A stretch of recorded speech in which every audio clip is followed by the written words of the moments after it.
The next question is, how will you be making your story different or unique from other stories that are out there?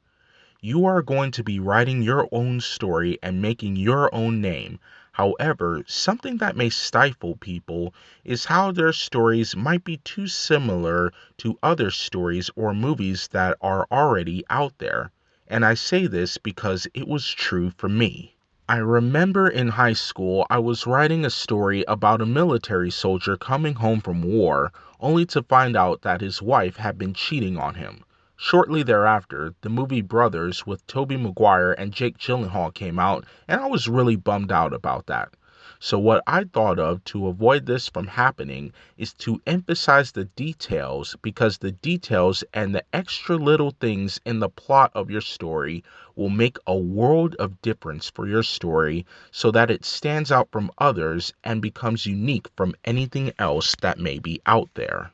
So, for example, with the postcard story that I mentioned from earlier, one thing that sets it apart from other stories is that it is a story that takes place in the past, in the early 90s, whereas many other romance stories take place in the present day. Another thing that sets it apart is that it is an actual postcard story.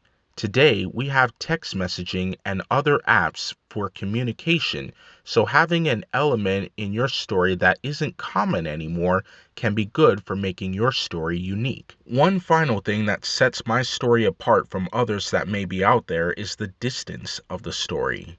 Whereas many stories have their lovers close to each other, setting them far apart makes the story unique. There are so many other X factors that you can put into a story to make it stand out.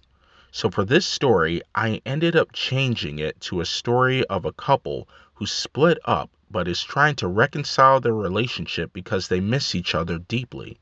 So the two locations were San Jose, California, and the other is Point Barrow, Alaska, which is the highest point in the United States. So a couple of X factors can come from thinking about questions like, why is the story set in Alaska? What is the man doing there? What is his job there? Do they have children? Does she have a new lover on the side? Are they with family? Are they planning to see each other? If so, how is he going to travel 2,600 miles to see her again? And in thinking about that and asking myself questions like that about my story, I can develop a completely unique and compelling story that can separate it from others that are out there. It's the plot elements and details of your story that will be making a difference when you write your story and in making it unique and possibly better than all the other stories that are out there.